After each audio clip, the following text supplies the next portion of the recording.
in 1976, I just thought I wanted a car. Of course, I couldn't afford one. So the easiest thing I could lay my hands on was this. I paid for it. Was it 50, 75 now or something like that? Wow. It was working. But of course, I had to maintain it myself. And it became the talk of the town. Wow. The Ligadris, when they were in Ibadan, this is the car they would use. I would chauffeur drive them, both of them in the back. It still got its engine.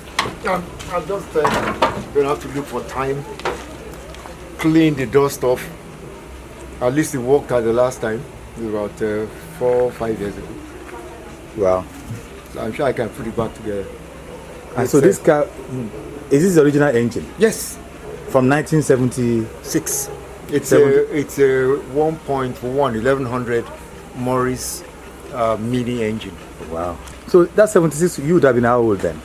22. 22. Wow. Young and free. Yeah. And full of dreams. So can we talk about your life then? Let's start up from the very, very beginning.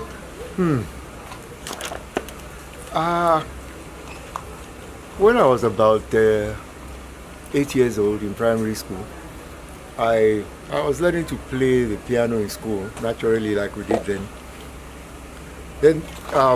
And occasionally, I was a member of the Junior TV Club. Okay. In Ibadan. That was the only television station in the whole of Africa at that time. So that would have been what? WNTV. WNTV. So on Tuesdays, they had the Junior TV Club. Occasionally, I would go and play a tune or so.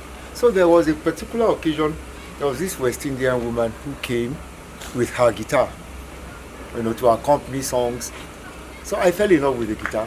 I decided to look for a guitar and learn to play the guitar, but I didn't lay hands on one until my senior brother got into secondary school.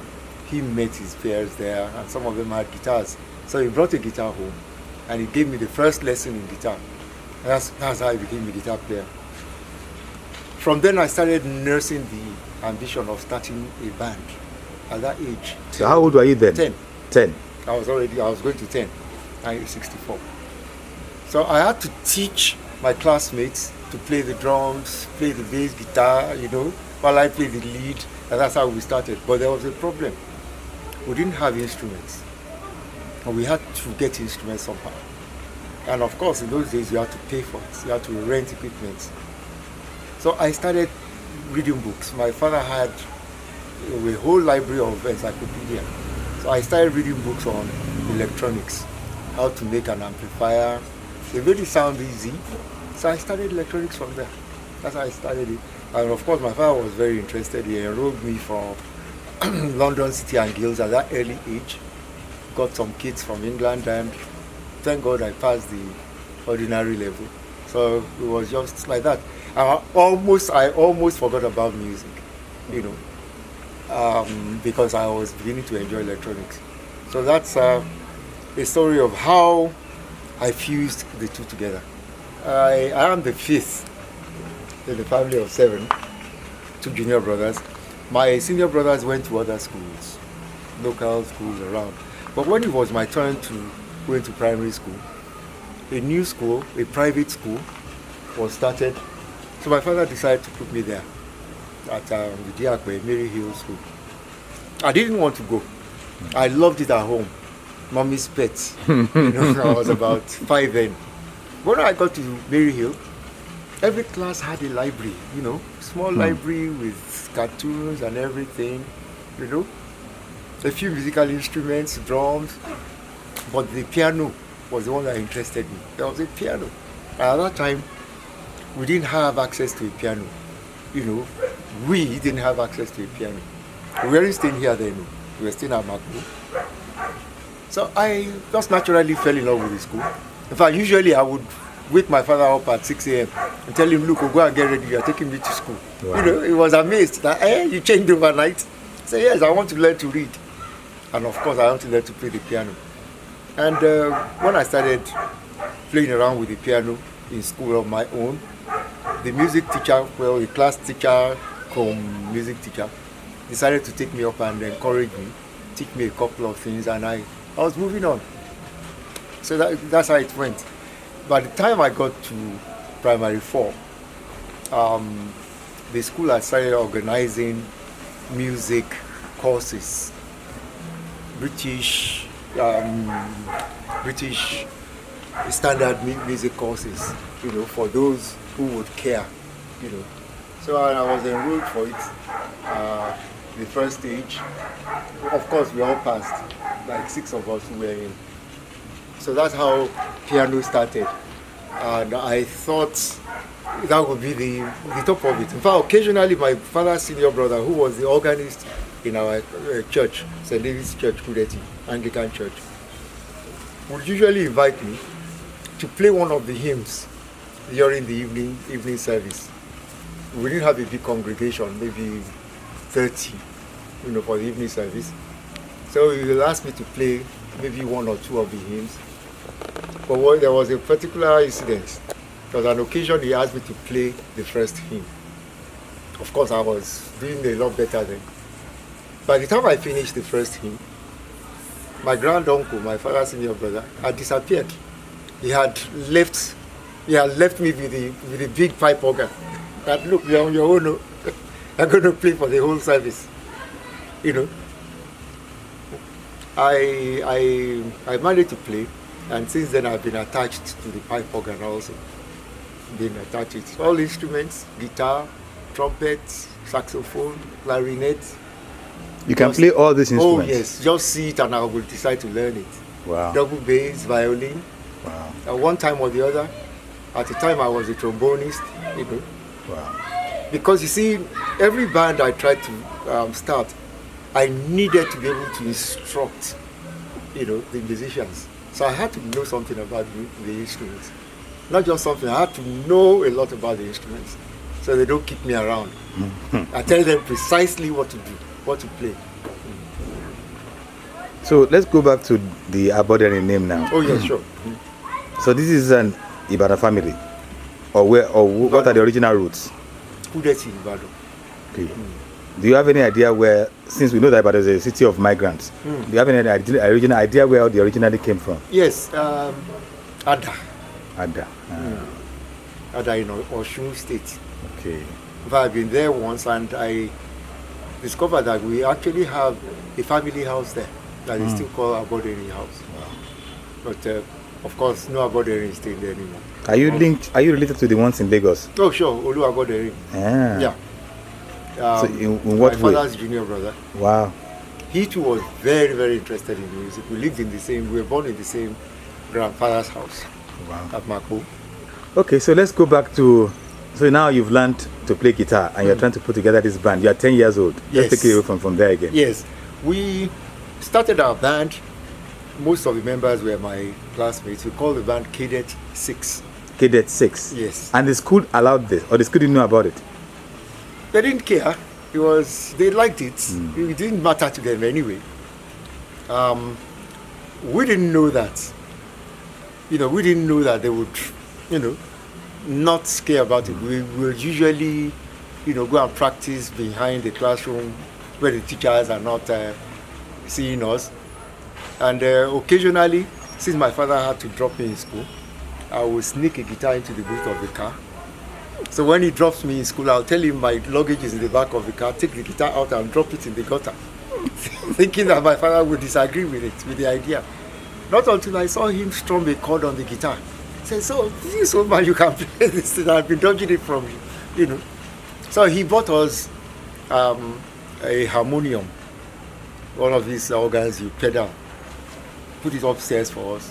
And everybody in the family, including my own children too, including my brother's children, play guitar, play the harmonium.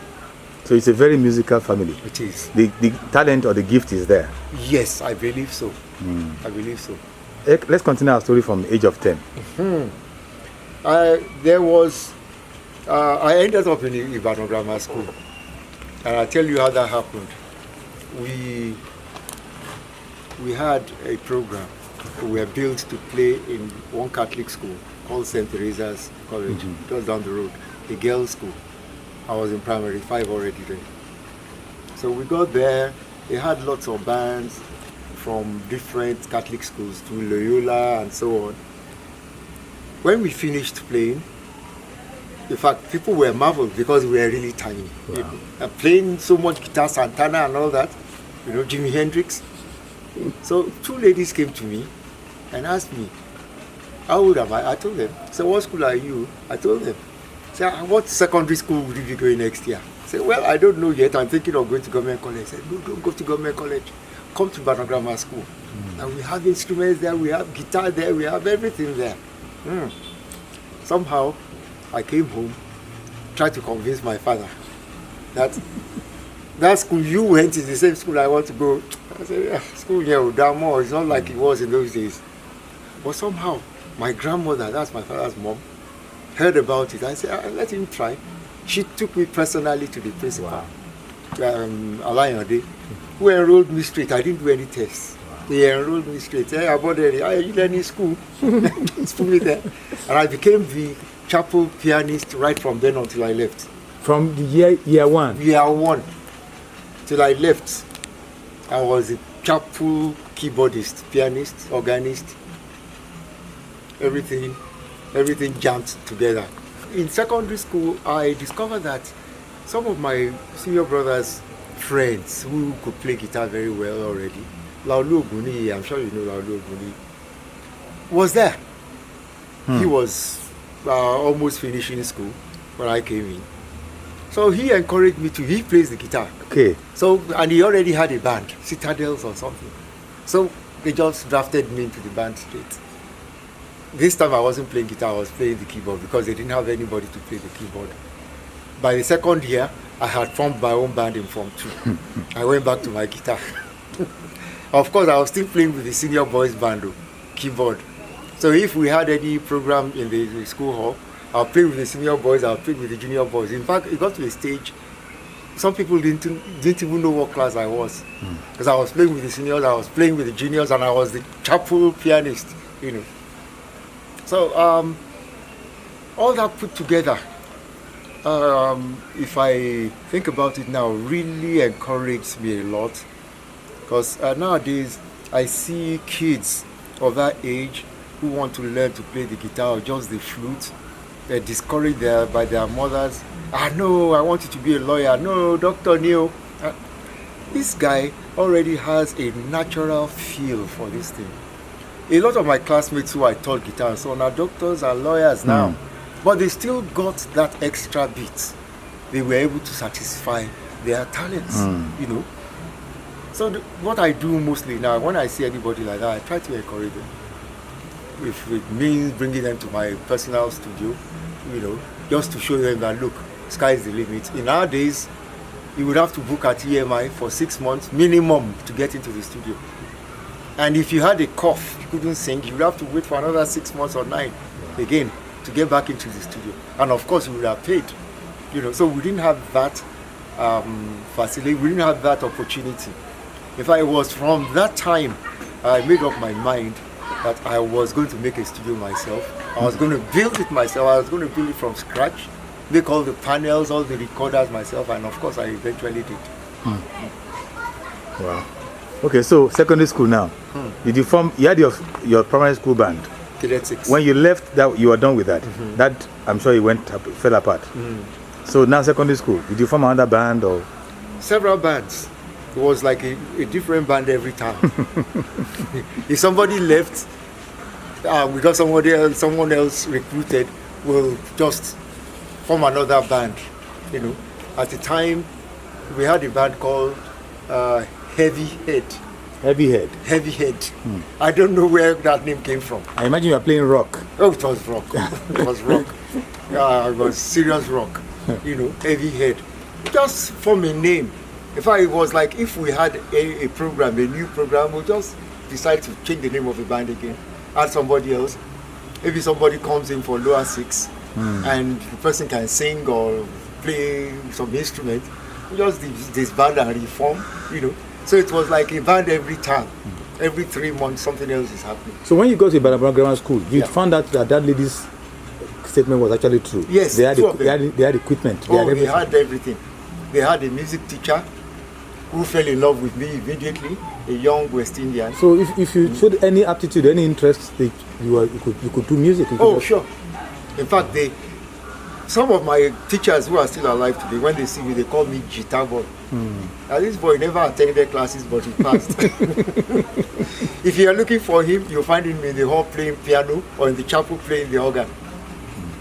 And of course, they couldn't punish me for that. Because now we complain about all these kids, but the schools do not have the facilities anymore. Yes, we complain about them, but we don't have sports fields, we don't have sports facilities, we don't have music facilities. Unfortunately, even in Ibadan Grammar School, where we had a large football field, standard size football field, one of the old students just came in and said the school hall was too old, he wanted to build another one, and destroyed the football field. Built a hall. Instead, a hall that will never be used. Anjola started Ben, a music school. Yes. Oh, I was small then. I was maybe 3. I didn't even know anything about it. It was later I discovered that people who encouraged me, like some members of Eddie Okonta's band, some members of Eric Akaize's band, were actually schooled there in music. They learned to play the saxophone and so on. In fact, I forgot to mention that in 1969-70, I met Orlando Julius for the first time. He had a band then, they called it Evelyn Dance Band. You were still in school? I was in school. Secondary school? Secondary school already then. So I met Orlando Julius. Don't remember exactly how I met him now, but I became his keyboard player. So, but before you met him, yes. I mean, for you to have met him, that means you must have been doing gigs with some bands. Oh, like yes, lots of them. So beyond just playing in the school or whatever. Not just that alone. You were playing outside. Tunji Ilano already. Already, wow. Yes, I was playing with Eddie Okonta occasionally when he came to Ibadan. You know, lots of bands. So how did you get into? Because these were professional musicians at the time. Oh, they were pro musicians. So, and you were a kid. I was a baby. So how does a kid who's in secondary school get to start playing? What were the steps? Like, okay, say maybe you were playing somewhere and they found, somebody saw you and said, come and try with this band. I would approach them myself. You used to go to their events. They had what they call Sunday jumps, which started around 1 p.m. in the afternoon till about. So let's say, which artist did you meet first of all these people? Tunji Ilano. Okay, let's talk about how you kind of how you forced your way into his band. Not Tunji Ilano. It was what's his name now? Ajilo. Chris Ajilo. Okay, at Lafia Hotel. Lafia Hotel. Okay, so how did you get to know about him? That he was there, and how you found your way some there? of the boys in the band, older ones, told me, there's somebody at Lafia Hotel that if we go there, we might be lucky. He'll let us play. You know, as a band. So we got ourselves together. We went there. We bought naturally one Fanta for 2 people, and we're seated there. And someone was bold enough to go and tell him that you want to jam now. In fact, the Leader Sisters, I met them for the first time there. Wow. They came to sing with Chris Ajilo. So he allowed us. We played 1 or 2 songs. Thank God we didn't cut his strings. So he used their equipment. His guitars and so on. He allowed us to play, and he was very impressed. His guitarist was very, very impressed. You know, that I could play the guitar that well. So we moved on to Kongi Club. That was where I met Tunji. Okay, I want to get all my dates right. Yeah. So this is when you met him at Lafia, would have been what year? 68. 68. Okay. 68. 67 or 68 was my early. I was in for 1 or 2. Wow. Secondary school, yes. 67 or 68. So which you would have been like 12 or 13 or late, at most 14. 13. 13. So that was, but amongst your group, there were some older ones. No, there are some younger ones too. There are older ones and younger ones. So after you played that with Ajilo and he liked it and everything, gave you a little boost, I imagine. Oh yes, he encouraged us a lot, and I love the way we sang. You know, soft, not like all the other nights, because cool music, you know, it was lovely. So we started going to Kongi Club. I think at Kongi Club they used to have Easter programs too, which was meant for kids. Okay. So that's how I got in there. A band came in from America, a gospel band. I didn't have the guts to go on stage and ask them, can I jam with you? But Tunji Ilana was going to play on the other side. So I spoke to Tunji and I said, are your boys here? Or do I need any assistance from the older ones? I said, no, my boys are around. So we got on stage and we played.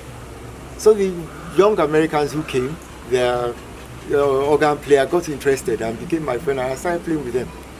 You know, they called it Kazoko Gospel Choir, whatever that meant then. Late 60s. Anyway, that's how we started at Pongi. And Uncle Tunji would always invite me, with or without the boys. His guitarist was Segun Akinlolu. I don't know whether you met him. He's late now. Very good guitarist. Johnny Astrup's senior brother. We used to share the guitar together. I'll play lead sometimes. I had effects that I made, wow, fuzz. So he loved that, and Uncle Tunji loved it too. I remember there was a joke. You know, at my age, I used to have cramps when I played for a very long time. Sometimes I would have to try and get some blood into my right hand so I can continue playing. Uncle Tunji would go on the microphone and tell them that he's throwing the gears. He's trying to enter another gear, not knowing that my hand was going crippled already. You know. So everybody liked me. Old men, people from NTA used to assemble there. So I just discovered I was already a member of Tunji Oyelano's band. So you didn't go there as your band? I went there as my band. But he picked only you? He didn't even pick me. He would just say, Angie, come and play guitar for this song. And I'll usually make it different. Not better, but different. With my rock effects. Solos, rock guitar solos in highlife. So somehow I just discovered I had become a member of the band. They would come here, tell my mom he's taking me out, and my mom would say, well, volume, you know, of course my father would. You wouldn't know. I thought he would care.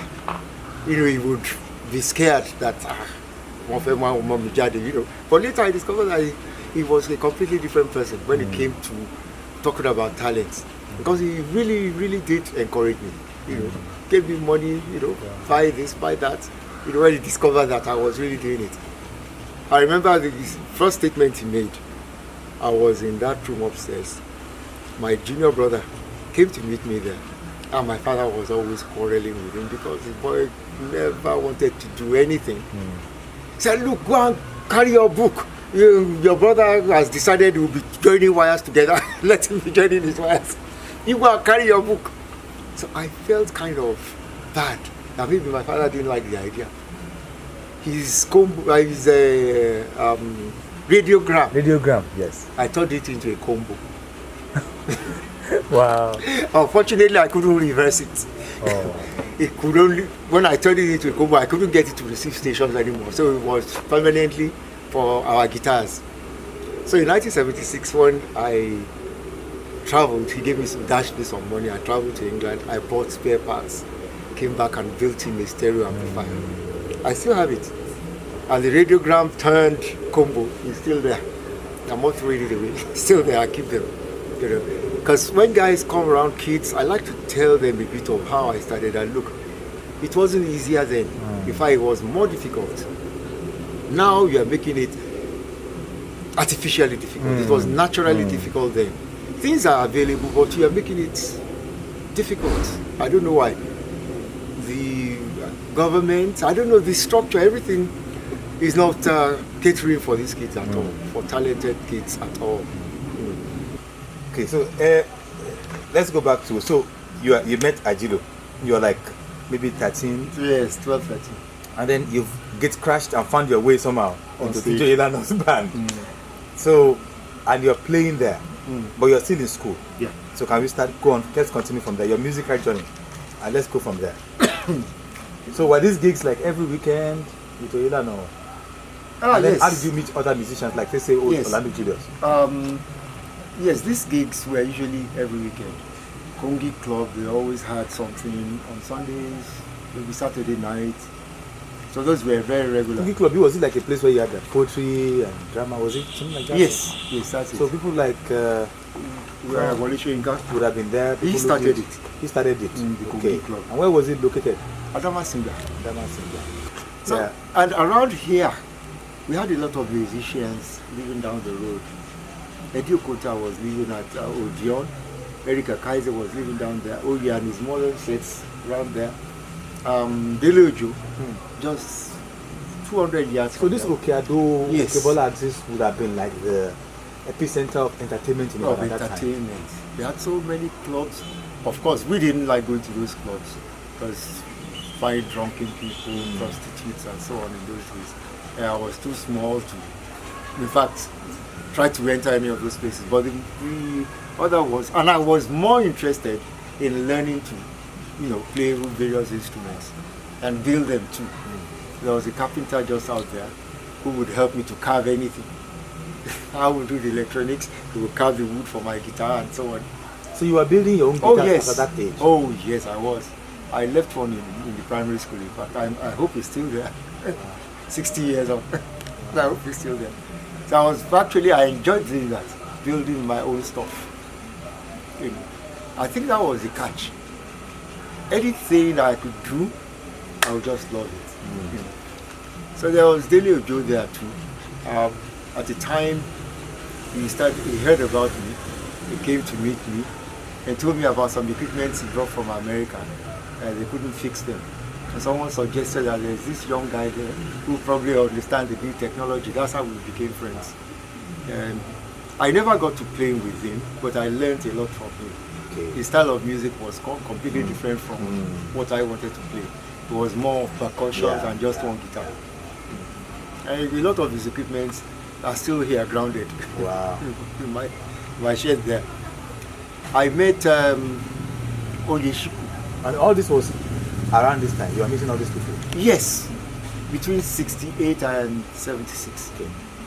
Oyeshiku was brought here by an much older friend who was an electronics. Which Oyeshiku? J.O. Oyeshiku. Orore Rekpete. I had made friends with a lot of older radionics, including Baba, your old man. And Papa Salvation Army. Okay. People like that. So there was one, he's about 80 now. He used to have his workshop up there. Brought Oyeshiku here. He said he had told him that there's one schoolboy who will fix this your amplifier. And he couldn't fix it. It was a new thing. So he brought the old man here, and the old man promised to bring his amplifiers in. In fact, he brought them. He showed me. I said, don't worry, let me look through them and see what I can do about it. So he saw a box guitar hanging. After we had discussed about the amplifier, he hastily left the amplifier and said, please, can I touch? That's his exact words. Please, can I touch the guitar? Oh man, I said, go ahead, sir. He picked it up and started singing. Orore, oh, orore. I said, do you know who sang that song? That's my mommy's favorite. We don't have any idea who sang it. Chemwento Korea said, I did. You sang that song? He said, yes. I took him upstairs to my mom, introduced him to my mom, and that was the T-junction. We forgot about his amplifier completely. He became part of the family. He used my equipment. He had just come back from England. He lost his wife there. He came back. Coincidentally, his son, his oldest son, was a guitarist who was playing with me already. I didn't know that. Wow. His daughter, I just met his daughter, or she didn't play music at all. He always complained about his daughter. That girl, that he even brought a keyboard for her, that she won't touch the keyboard, that the keyboard is in the house. Meanwhile, I knew the two of them. I didn't know he was talking about them. Wow. And he didn't know I had anything to. He said one day he will bring them here. Of course, one day came, and he was walking up the road. The old man was walking up the road with his son, Kola. And before he got here, Kola had found his way in. And hugged me. And I said, do you two know each other? He was about 70 then. I said, yes. Kola is my guitarist. He said, no, he's not talking anymore. He gives up. I will give up. You know, that you must know Yinka. I said, of course I know Yinka now. So he just became part of the family. He was a little frustrated, like I saw, because things didn't exactly come the way he wanted. But I learned a great deal from him. So you talked about being friends with a what do they call it now? Electronics people. They all Yes, these repairers. yes. So you sought them out because you were looking for parts, or because Well, I was looking for parts, useless parts, well, useless. to them? Yeah, lower standard parts, you know. They would usually give me blown parts. Take it, see if you can do anything with it. And they liked the idea too. And this young boy, so interested in it, you know. So that really helped me. So is that how you met my father? Or Yes, and music too. Okay. There were some outlets in Okebola, including his, they were selling records. Okay. I was beginning to learn to play soul music. That's what it was called. Otis Redding, Pickett, Wilson Pickett, and so on. So I used to search for those records. That's how I met him. And of course, he was a friend with some of the other people I had known, some of the other technicians, you know, that I had known. They were of his age, you know. So it wasn't a problem absorbing me, because he had already seen me with his age mates, and he knew that Eleyi Mowowe. So, and almost, I'm sure you've heard of almost. I used to go to his workshop too, at Agbeni. He had equipment he was renting out to musicians, and that was a boom to me too, because he made those equipments himself. That encouraged me. He made the amplifiers himself. I think he learned electronics in England, so he got a lot of circuit diagrams, plans from the sources, you know. So, and I was able to, would I say, steal some of his ideas and use them, you know. And we became friends too, you know, friends 20 years apart. So I'll go back. Let's go back now to meeting Oyedano. I was sleeping in this room here, and 100 yards down the road was a tiny nightclub, a small shop. It was a nightclub, and this man was singing songs, traditional songs, with a totally distuned guitar. So of course, whether I was enjoying it or I was deployed by it, I didn't get to sleep any time he was there. But I was learning those songs. So I now met Tunji Oyelano, and I was hearing them, this time with a properly tuned guitar. And he had a keyboard that I could play. Sometimes I would even bring some things from home, and it was easy for me to put in my pop ideas, and he liked them. He thought they worked, you know. I was scared because I was a baby. I was small. I mean, for my age then, I thought I didn't know enough to be able to make drastic changes, you know, with his music. Alaru Tonje Bredi, the opening theme is a pipe organ tone. I don't think I ever heard that tone in highlife music before I played it into that. I just came up with the idea. So with Oyedano, you didn't just play guitar, you played other things. Oh, I played all instruments. So on those albums, yes, you've played guitar. I played guitar. No, on that particular album, I played guitar and keyboard, organ. Okay. And then Moog synthesizer, because it was a new thing then. Not too many people could handle it because it had a lot of electronics. So I played Moog synthesizer in a lot of his songs too. Wow.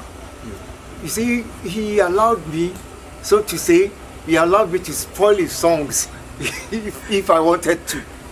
You understand? He let me do anything I wanted to do. He would tell everybody, shut up. let him go ahead.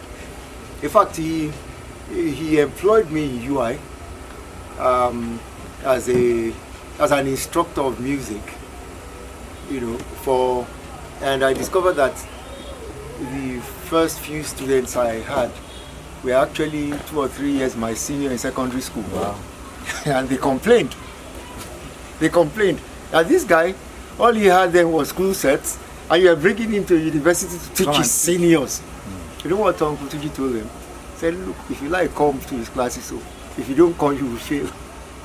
That was all he said. He said, if you don't come, we are putting music in theater. If you don't come, you'll be a nerd. You won't understand what they are doing. He was teaching at the Oh yes, theater arts department. something. Yes, Okay, wow. was at the theater arts department all that time.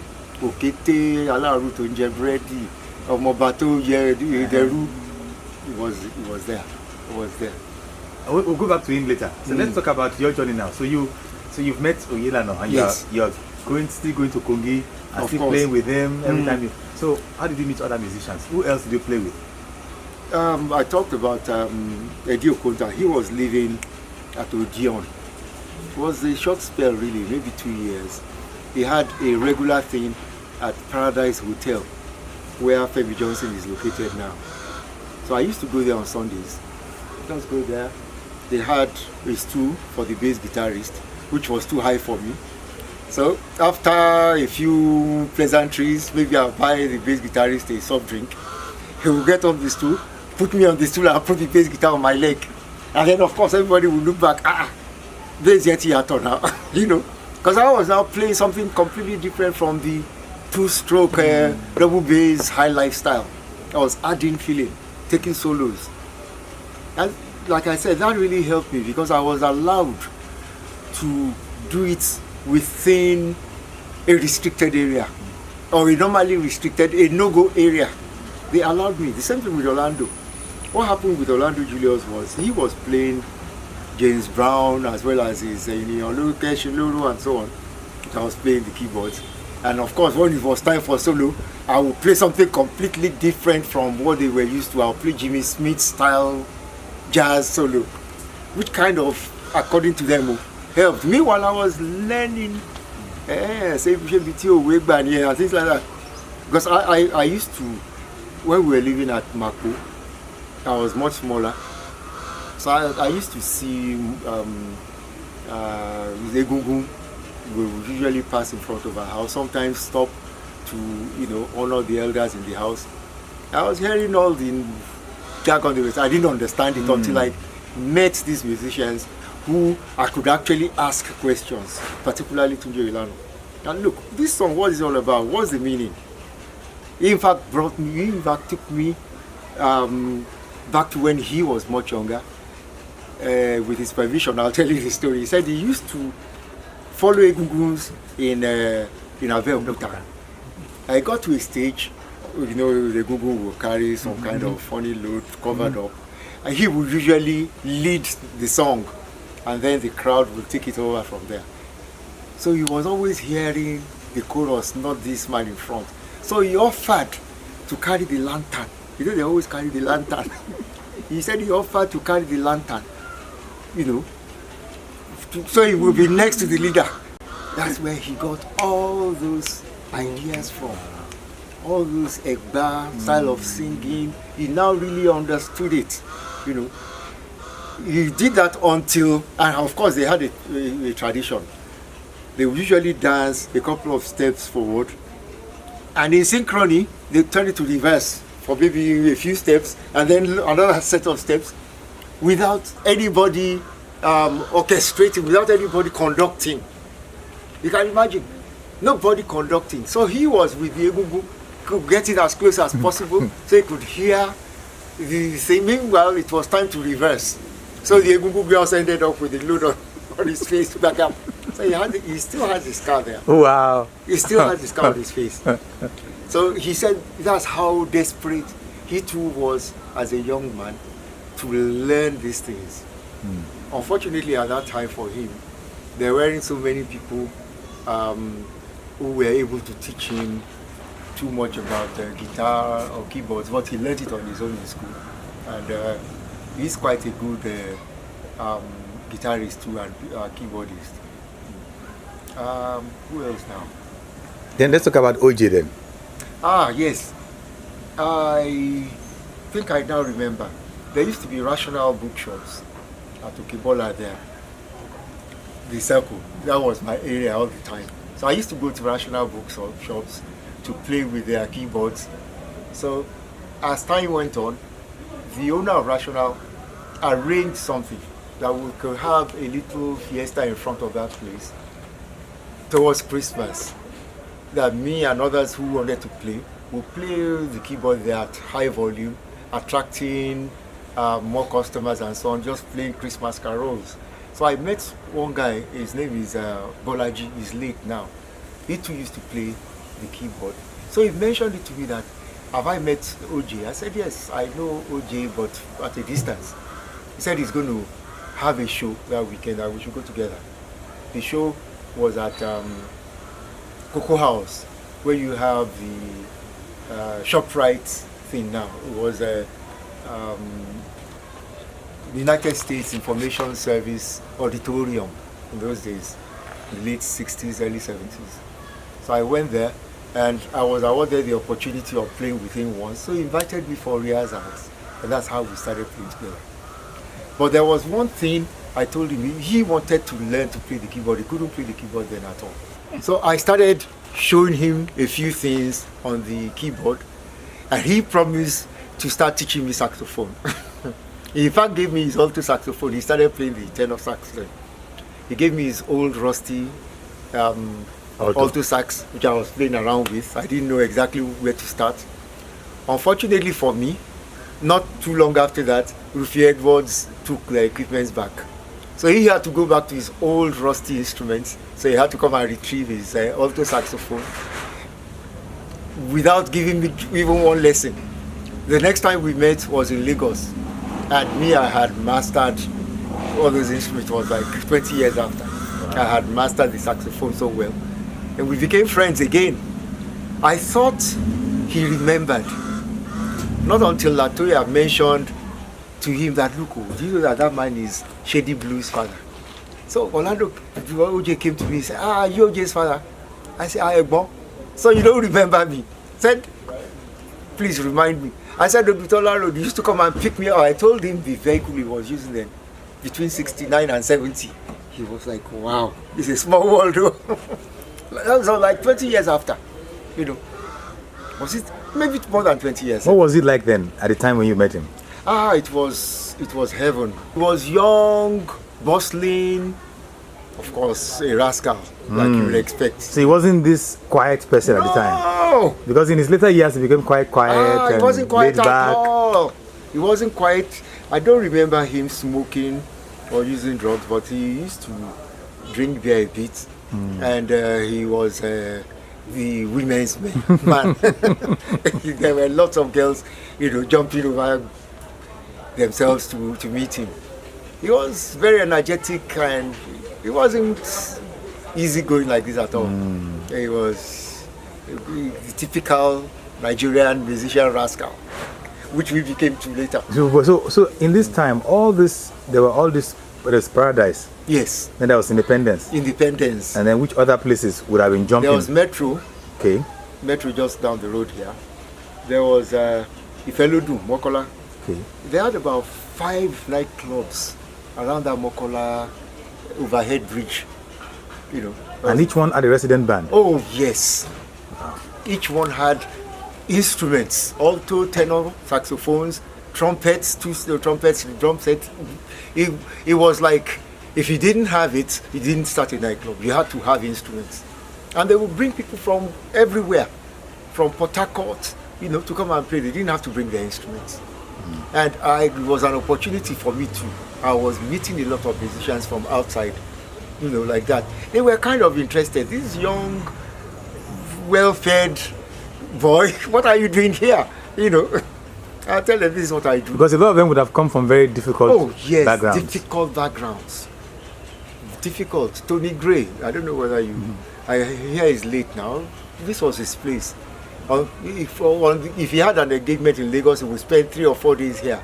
He would usually pack 2 or 3 goats in the car and we would finish it before he goes. This shed was our place. We'll set up instruments and we'll be just playing, messing around for 2 or 3 days. He would go to Lagos. On his way back, he would stop here again. It was nice. It was nice then.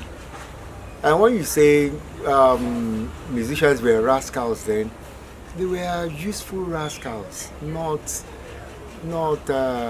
criminals. You know, but then they were accepted in the society, so they tried to move up, you know, move up to the expectations of the society.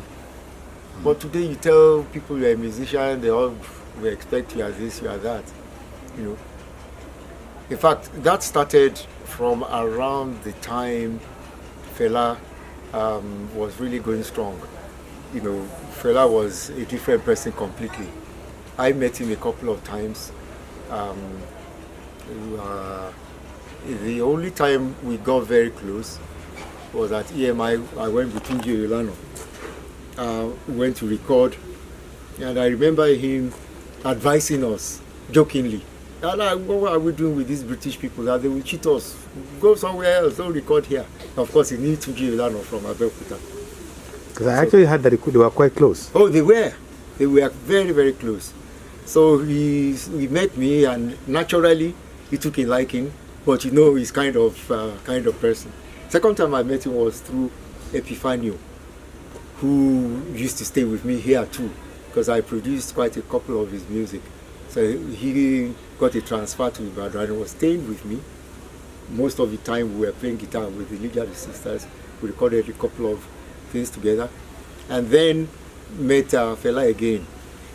The real close shave I had with him, what I call it a shave. Usually, if I had work to do in Lagos, session music, I will plan it for a day Fela is playing. I will stay at Empire Hotel so I can enjoy the music and probably jam with the boys free of charge. I didn't have to pay gates. So at the end of one of the shows, one of the girls was, you know, coming down. It was Akombi, the drummer. I met Akombi with Orlando Julius several years before. So Akombi was standing there with me. We were talking. You know. So this guy was walking down. I said, Kinikon was kind of quarreling with someone. So I interviewed. I didn't know anything about it. I just said, but take it easy. She walked up straight to me, pulled my shirt and tore my shirt from the top to the bottom. Fela was around. Fela came out really, really angered. Of course, the girls were always usually like that. Really, really angered, punished the girl on the spot, apologized to me, and said, Madam Olu, you know, like he had known me for too long. And the only time we met, the only 2 times we met was at the studio, and he didn't show that he even knew me from anywhere. The second time was with Epifanio, you know. So I usually have a different opinion about who Fela really was. Some people think he was a stoned up thug, but for me, I think he was a very, very well enlightened, not just educated, well enlightened musician.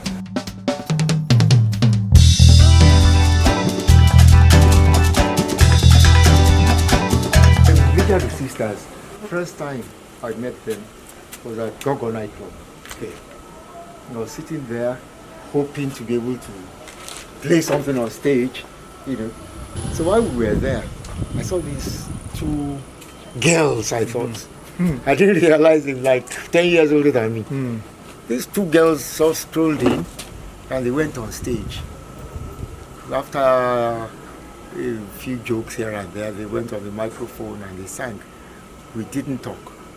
Second time was in Lagos, EMI. This time we were able to talk a little bit with Tunji Oyelana. Then finally, they decided to move to Ibadan. Epifanio came back from England about 1972. Okay. He worked in Lagos a bit. They transferred him to Ibadan. Oshosani. So we were able to start working. Then I met the Legion sisters on stage, in the studio again. They now decided to move to Ibadan too. For so it wasn't anything. How come? We just rented a house somewhere there. And we were in Ibadan together, but they spent most of the time here, usually on that car. About my 2,000 kiri. You know. They usually come here about 10 o'clock in the morning. Oh, my mom loved them. So you come in, start playing around the house with the guitar, drums. They were very interested in percussions. So we play around with the percussions, try to compose. They will come up with some old song if they were not successful with, we'll work them out. Already eligible, you know that one? Yes. We worked it out here. they've been talking about it for a long time. But it never really gelled. So I played a bass pattern on it, which earned me my first nickname from them. Pow, pow. Because the guitar was like tong tong. So if you call Taiwo now, the only one alive, it's about to go Anjola, pound pound. Wow. You know, so we got along very, very well. They enjoyed themselves here. We had a menu, Accra Gari Cola. Akara Gari and Coca-Cola. Akara Gari and Coca-Cola. Coca-Cola. How does that work? Gari, pour Coca-Cola into it. Wait for it to simmer. I'm for Jepel Akara. Goodness. Accra Gari Cola. And they ate that with you? They invented it. I was not invented.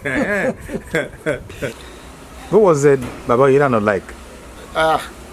He was we know he's still alive, but yes. At that time, what was it like?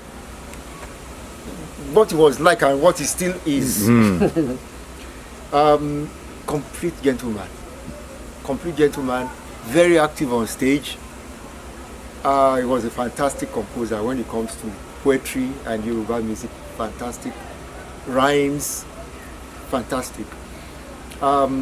Personal life. I never knew his girlfriend. In fact, as far as I was concerned, he never had any girlfriend. But I knew about 7 or 8 wives in succession. So that explains it. He never had girlfriends. If he toasted a girl, that he was going to marry her. Marry straight. He was going to stay in the house until she decides to go. That was him.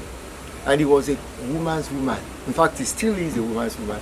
He would pet his girlfriend, his wife. He would do the cooking.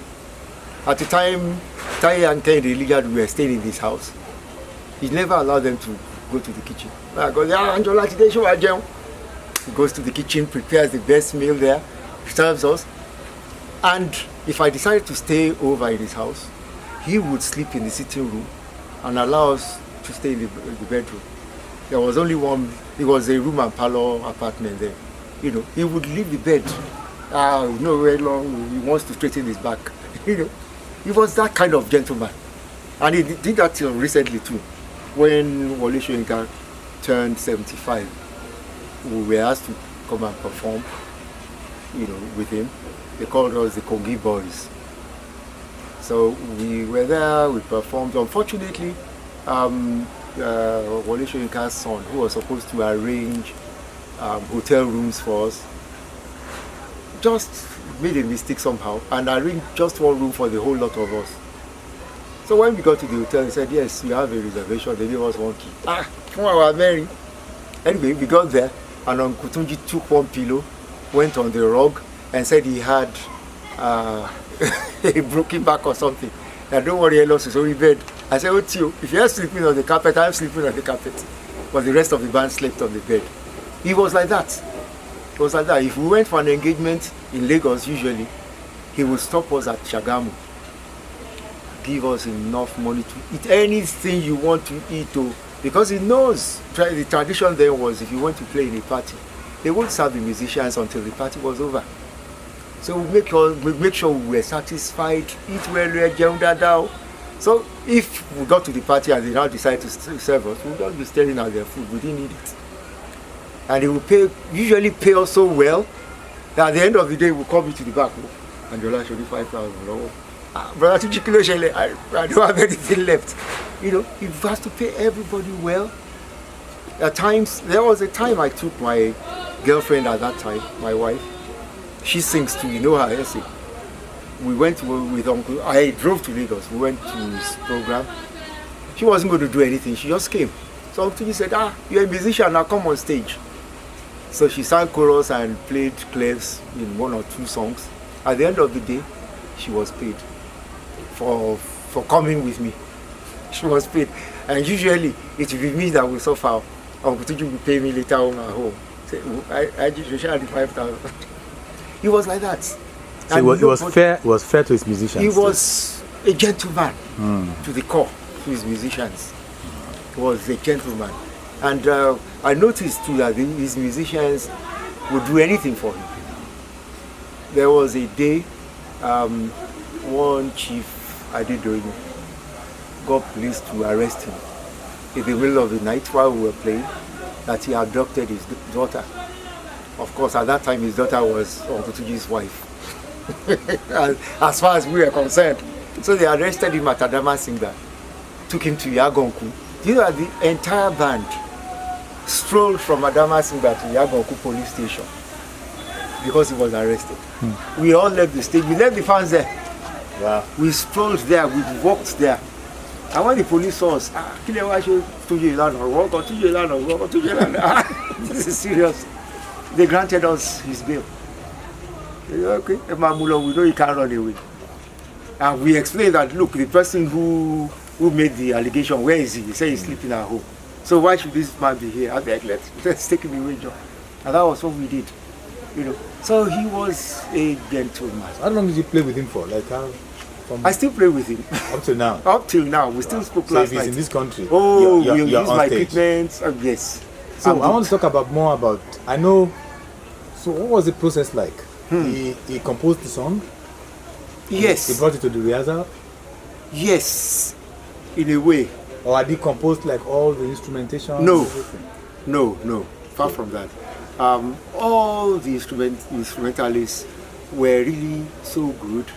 He didn't bother. He didn't usually bother about composing any parts for them. If they didn't quite match what was in his mind, he will hum something into their ears and they straighten out. That's what happened with. So he will just come. He will just say, "I have this song." He will sing the song, and then everybody will figure out their parts. Even on stage. Wow.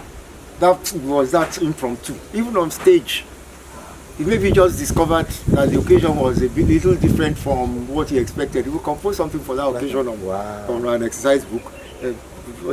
Play Kiniko, and we start singing. We follow him, and we're there. It was like that. In fact, that's why Wole Soyinka loves Uncle Tunji. I don't think he can do without it. He will just bring anything, a poem, anything. Oga, adjust it. Of course, it's all yours. And that's it.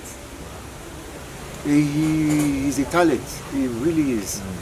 He really is. So after you played with him, did you play with any other band? I know that you played with OJ and all those other people. Yes, I still continue to play with them. Of course, they knew that I was a freelance. I would go to EMI. Sometimes I would even miss his own programs.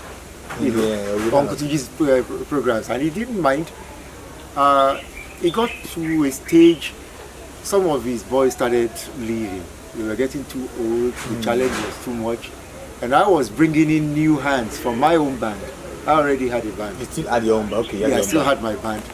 And I had grown-ups now from Poly, music department, horns, men, and so on. And I was playing jazz music already. So I was bringing people in. So it got to a stage, 90% of the boys on Uncle Tuji's stage were my boys. So he told me, look, I'm no more the leader of this band. Now you are the leader of the band. And that still holds till today. So if anything happens, go and meet Anjola in Nigeria. Go and meet Anjola in Ibadan. Because I would organize the instruments. I will organize, in fact, some of the old instruments we used to have, my shells, they're still here in my shed. Uncle Tuji's instruments, but now we use my equipment, which are, of course, more advanced. So it was now like my band backing Uncle Tuji, but we still called the band Vengeance. So let's talk about your music now. So you've played with all these musicians, and at what point did you decide, I'm setting up my own band, we're going to play this kind of music? Right from the start, how would I put it? I wasn't ambitious about making money from music at all. In fact, I wasn't ambitious about having a band of my own. I had a band all the time. They weren't paying. At Segi, what would they pay? Maybe 5,000 naira for the whole band. I'll just tell them, go upstairs, collect the money. Bros Angie, and Losi Lorilola, and Koti saw acceptance fee. I go to my pockets and pay for that. Soon the management at Segi found that I was actually paying more than they were paying. But we needed a place to get together and do the experiments. The experiments I had in mind. I will take Ike Dairo's song, modify it a little bit, put a bit of jazz intro to attract the jazz flies, you know, and then put the mainstream Yoruba thing, and they accepted, they loved it. So was there like a singer or? There were lots of singers. So, but you didn't sing. No, not unless when it came to jazz music. There wasn't. My bands were usually instrumental bands. Instrumental bands would play those old songs, you know, like you do, but instrumental. You know, instrumental. Could be guitar, play the solo, or crisscross with some other instruments. You know, well reorganized. Even Orlando's music, Sonny's music, Mio More, you know, things like that. We worked on them. So I knew I thought they couldn't be commercial. So I didn't even try to commercialize it. Just enjoy myself. So you never made a recording? We made recordings, but not commercial. They were never released? Never released. Wow. Just for internal circulation.